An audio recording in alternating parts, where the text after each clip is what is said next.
Nasa linya po ng ating telepono si AFP spokesman Brigadier General Restituto Padilla. General Padilla, good morning, sir.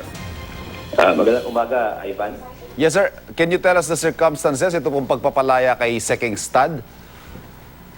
Sa amin pong poder sa armed forces, naniniwala po kami na ang pagpapalaya po kay Seking Stad at saka yung mga iba pa pong bihag ay dahil sa patuloy na pressure na nararamdaman ng mga grupong Abu Sayyaf matapos na kami naglunsad ng patuloy at walang pay na military operations. At sa katunayan, hindi lang po si Seking Stad ang pinalaya, kung hindi nalaman naman po natin may tatlo pa pong Indonesian at ngayon ay sinundan pa po ng dalawa pang Pilipino na pinakawalan po kagabi. Okay. May bago po yun, yung dalawang Pilipino kagabi na pinakawalan. Ito po ang pinaka-latest na pinakawalan nila. Ito pong dalawang pinakawalan ay mga dati pong dinukot nila kamakailan, mga nagtatrabaho po para sa isang telecom company na dinukot po at pinakawalan lang po kamakailan. So sa ngayon po, may hawak pang mga hostages ang Abu Sayyaf, sir?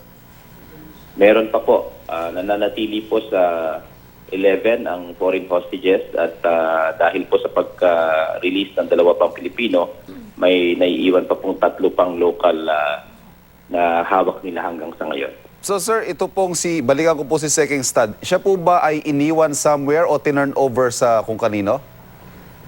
Malaki po ang naging parte ng hanay po ng MNLF dito dahil kasama po sila sa mga naging usapan na tatanggap nitong mga bihag mentras na napakawala na po ng ASG.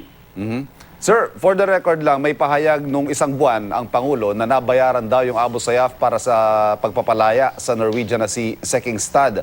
Ano po ba yung naging kapalit, kung meron man, nitong pagpapalaya kay Seking Stad? Una-una, nakarating din sa amin at nabati din namin ang balitang ito, pero hanggang sa kasalukuyan, wala po kaming patibay na may ganong nangyari at hindi po namin alam kung ano man ang circumstances na naging involved. Hanggang sa katunayan, hanggang sa kasalukuyan po, nananatiling pinatutupad ng armed forces ang no ransom, no negotiation policy sa panig namin. At pero kung meron man pong effort ang pamilya o ng mga biktima na sila mismo ang nakikipag-usap upang masecure ang kalayaan ng kanilang mga mahal sa buhay, hindi po kami parte sa mga bagay na yan. Nabanggit niyo po kanina, malaki yung naging papel ng MNLF. What exactly did they do para po dito sa pagpapalaya? At ganyan din po si Governor Sakurtan. Sila po kasi ang diretsong may ugnayan sa hanay po at pamilya ng mga bandidong ito. Kaya kung meron man pong connection, sila po nagiging importanteng kahambing sa pakikipag-usap sa kabilang hanay upang pakawalan ng mga iba nilang hawak at i-transfer ito sa amin. At hindi sila makadirektang makapunta sa mga iba nating kasamahan dahil sa takot ng banta sa kanilang buhay, kaya dinadaan nila sa mga kilala nila at doon po pumapasok ang hanay ng MNLF. Isa pa po ay ang kanilang patuloy na kooperasyon sa aming ginagawang operasyon dahil umiiwas po sila at hindi po sila pumapasok sa mga lugar na kung saan kami nagkakaroon ng focus military operations. Nang sa ganon, hindi po nagiging komplikado ang ating ginagawang activity.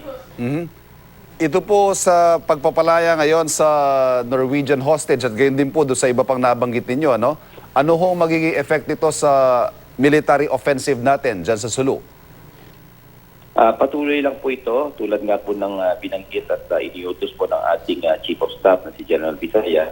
Hindi po kami titigil hanggat hindi po napapakawalan at nare-release lahat ng bihag na patuloy pa rin nilang hinahawakan.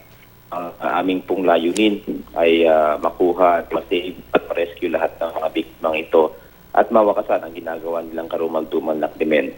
So, may banta na po sila at dapat sundin po nila yan. So wala ho sa kondisyon kung meron man na hiningi na magkaroon ng let-up sa military offensive, in exchange, pinalaya po itong mga hostage na ito. Wala pong ganon.